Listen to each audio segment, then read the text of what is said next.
Hello and welcome back.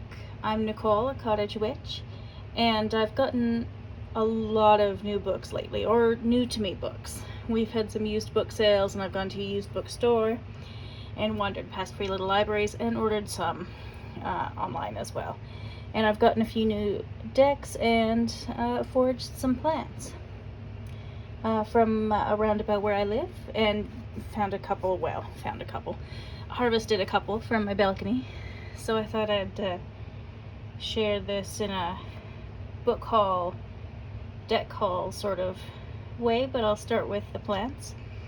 There was a slew of poplar trees that were cut down. I'm not sure why. They didn't seem diseased. They just seemed like maybe they'd gotten too big for the stampede ground folks. So I didn't feel uncomfortable bringing them into my home because I don't think they're diseased or anything, but I washed them off a little bit regardless. But I brought home some of the, isn't that beautiful? Some of the bark of the tree, because I'm the sort of person that goes on walks and brings home treasures with me. So those are beautiful remnants of those rather tall and spectacular poplar trees that were cut down, unfortunately. Some of the other plants I've collected lately are a little bit of horsetail, not very much. Rose petals. It is rose petal season, so I've got quite a bit of that. And calendula from my balcony that's drying out there. And then just this afternoon, I collected a whole lot more wild rose. Because it's nearing the end of wild rose season, so they're all starting to fall off the bushes anyway. And then a little bit of cinquefoil, which I'll dry and use a bit later, probably in a soothing skin glycerite of some sort. And this is in a separate basket because it is potentially poisonous, but some tansy that I'm not going to eat. I just brought home a few stalks with me to get to know it better. It's a very strong plant, and it can kill you if you overdose on it, so you do have to be careful with that one. I brought home some pine pollen. I've never collected pine pollen before, so I'm not sure quite what I'm doing, and I use this little pill bottle because I go through enough of these and they're easy to carry in my purse without breaking them. So I haven't separated it from the little whatever these are called that they're on, but I need to learn more about this and see what I might try and do with it. A couple other little odds and ends I got were some very sweet little buttons, and I don't know if you can tell, but these are actually beadwork that were scanned and printed onto buttons by a woman called Sweetgrass Beads, I believe, on Instagram. I'll link her down below. No more stolen sisters, and you are on native land. And then she has this other little one. It is Turtle Island, North America on a turtle's back. Come on, focus. Maybe. It's also beaded. There we go. And super cute. So I couldn't resist those. I picked those up the other day.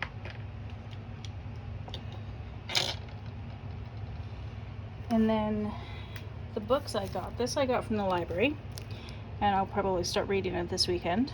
Namwayut, A Pathway to Reconciliation by Chief Robert Joseph. He's from somewhere, I think, in southern BC, but I'm not entirely sure. So I'm looking forward to diving into that this weekend.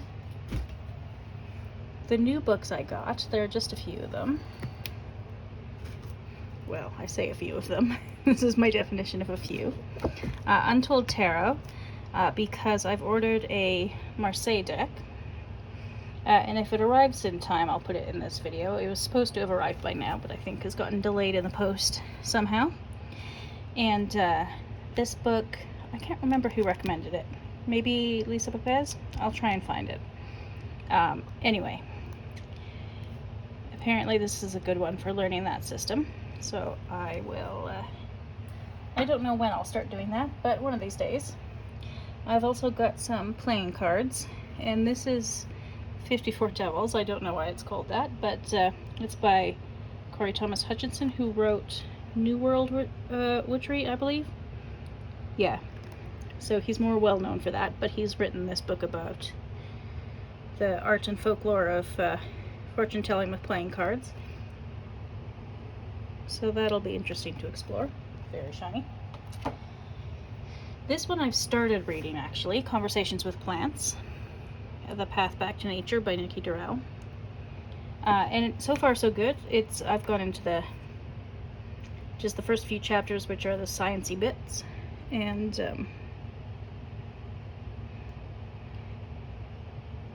that's the back of it. And anything to do with plants, I'm in. So it didn't take much to convince me to get that book. I think I first heard of that one on the Witch of Wonderlust's channel. And then this one I first heard of on Emily's Witchcraft and Tarot, I think her channel is called. I can't remember. I'll look that up too. I have a terrible memory.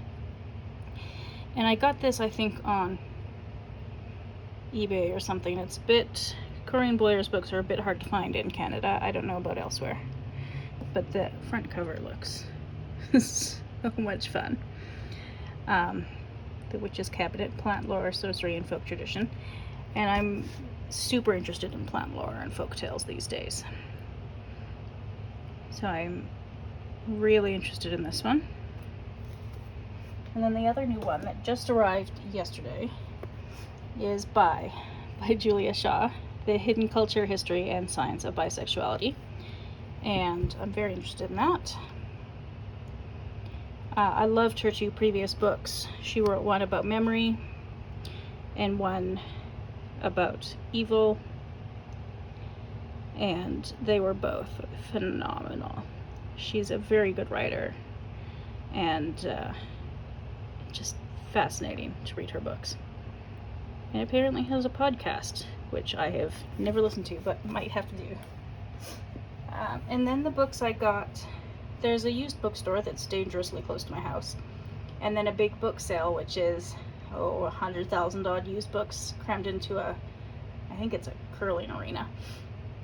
So I've gotten a whole variety of used books. I think this one was actually in a free little library. Tarot Mirror of Your Relationships by Gerd Ziegler. And I brought it home with me because I think it's probably mostly to do with the Thoth, which I'm not very familiar with. So I thought that might be interesting, but I'm not sure. If it doesn't do it for me, I'll just put it back in the free little library. The Storyteller by Mario Vargas Llosa, which sounded pretty interesting. I think this was also a free little library book, or little free library. I always forget which way it goes. I think he's Peruvian. And I've read one of his books before. Something to do with goats, I think. I can't remember. Anyway, I remember liking it, but I can't remember what it was about. And then this Heartwood of the Bodhi tree, the Buddha's teaching on voidness, by Buddhadāsa Bhikkhu? Not sure. Anyway, I haven't read really I've read very just generalized books about Buddhism so far. And this one talks more specifically about the idea of emptiness or voidness. And so I thought that could be interesting to read about. I'm not Buddhist, but I'm interested in Buddhist teaching, so I read books about Buddhism now and again. This one I found at the big book sale. It's called Bluenose Magic, and I'd never heard of it before in my life, but it's by a Canadian folklorist who collects maritime folk tales. And so this is a collection of, it says, tales of witches and weather signs, hauntings, happenings, cures, and curses from Nova Scotians, which sounded interesting to me. I've never been to Nova Scotia, but it is always interesting to me to read about or hear about Canadian traditions, and so that one seemed like it might be quite a good one to read. This one I got, I don't consider myself Christian anymore, because the version of Christianity I grew up with was entirely too violent and domineering, basically. But The Path of a Christian Witch was too intriguing to ignore. I'm not sure what that means, but I'm very curious about it, so I couldn't resist. My curiosity got the better of me. So I don't know when I'll get to that one. It might be a while, but oh well. And then I got one that is specifically about the minor arcana, because I always feel like in some of the books I've got, they get sort of the smaller section of the book, and this is a whole book just about the minor arcana. So I thought that would be interesting. It's also hard to find books by Gemma in Canada. They tend to be quite expensive. So I think this is the first one I've gotten. And I don't think I have any ancestors directly from Devonshire, but nearish. And the title was and the cover were Too Good to Resist. Silent as the Trees. Devonshire Witchcraft, Folklore, and Magic. So that sounds like it might be an interesting one. Again, it might be one of those ones that sit on my bookshelf for a while before I get to it, but that's okay. And then I work in data analysis, so I got Decolonizing Data, Unsettling Conversations about Social Research Methods. And I don't do my own research. I use other people's data and analyze that, but it seems like it might be a good book to read just to understand the potential biases in data collection. So I've got that one. And then, this is a big stack of books. It's a little bit ridiculous.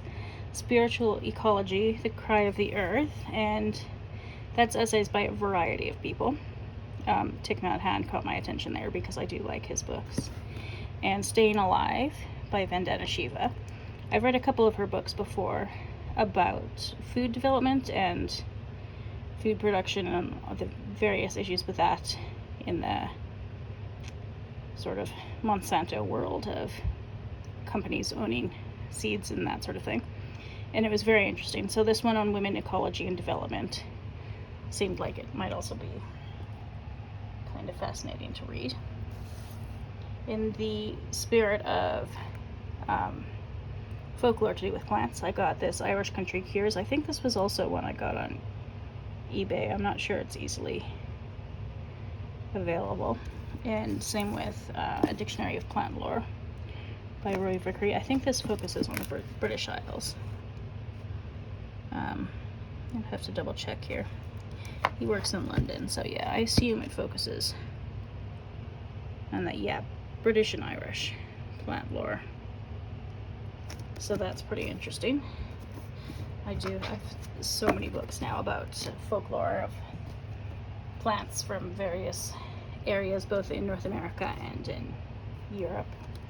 And then I got this Physica because it's a very old, well, it's a new translation of a very old book by Hildegard von Bingen, who I think was sainted by the Catholic Church or something. But she was one of the first women to write a book in Europe about the different uses of plants. And I mean, I'm not sure I'd take anything she says as gospel these days, but she writes about a bunch of them, and so it'll be interesting to read more about the German traditional uses for plants. And then, lastly, I got a few decks in the interest of learning about playing cards. I've gotten, if I can get this open, which I might not be able to, this purple one because, you know, I love purple, so why not? It's very purple and pink instead of black and red. And it's this bicycle unicorn playing cards, and this is just a cheap one off of Amazon. Cost about $6 or something, so it's quite fun. It's very slippery, so I keep having the cards end up everywhere, but I think that's mostly just because I am really uncoordinated. And then the other two decks I got were Northwest Trees, which I've mentioned in the Garden Arcana videos before, and Rocky Mountain Wildflowers. If I could find the ones of Rocky Mountain Trees and Northwest Wildflowers, I'd probably get those too. The Wildflowers I don't know very much about. These ones from the Rocky Mountains I'm not familiar with, so I started writing their botanical names, and sometimes, if I can find one, some of the other common names. So this one grows around where I live, but I've known it as Lewis flax, Western blue flax. So that's fun. So it's both a playing card deck and helping me to learn about different types of plants deck. There are a lot of plants in this Northwest Trees that are in my area. There's cottonwood, there's ash, there's different kinds of ash. We don't have so much Oregon ash, but we do have green ash and European mountain ash and larch and trembling aspen. We don't have many fir trees until you get to the mountains, and we have different types of maples. So there are, and not so much with the ginkgos. There's some overlap between the area that I live in, and some not so much. But it's beautiful, and I enjoy learning about plants. So that's those two, and they've been a lot of fun. And then this one I'm really excited about. It's the first one I've gotten in French. It's called Tarot Racine Désir. And I got it off of eBay. The guidebook's in French too, and I'll have to look more into that. And I need to practice my French anyway, so it's a good opportunity to do that. But I can't remember whose channel I saw this on. I think it's out of print, and I found it for a ridiculously good price on eBay, given what it usually goes for on eBay, which is like $300 or $400, which is ridiculous. And I would never be able to afford that. But I found a cheaper version. And the art is by Amnart Clanprachar, and the guidebook is by Thelborn Bunyoan. I'm not sure where they're from. Somewhere in Asia. I realize that doesn't really narrow it down, being a gigantic continent. But from the little I've read of the guidebook so far, it is based on Buddhist ideas, which I am interested in learning about. And I've watched some videos on, I can't remember if her channel is called Mindful Tarot or just her book, but I'll link it below. She's got some great videos on the combination of Buddhism with tarot. I think she's a interfaith chaplain now, but used to be a Buddhist nun, something like that. And the artwork is gorgeous. Some of it is, I'm not an art historian, so I don't know all the official terms for things, but some of it looks vaguely cubist to me, which was an art style I always enjoyed. And I love the color palette in it. So I've started not using it for anything yet, but just looking through it as I'm listening to Tarot Deciphered.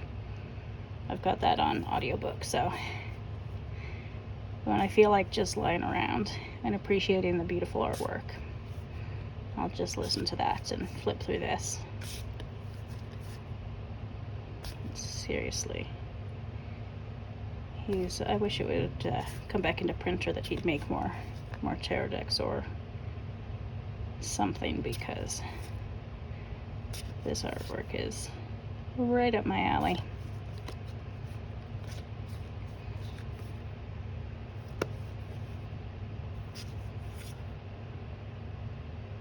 Yeah, beautiful. Anyway, that's my mostly books, a few decks, and odds and ends of plants. New to me sort of video. I hope you enjoyed it. If you've made it this far, thank you, and I'll see you again next time.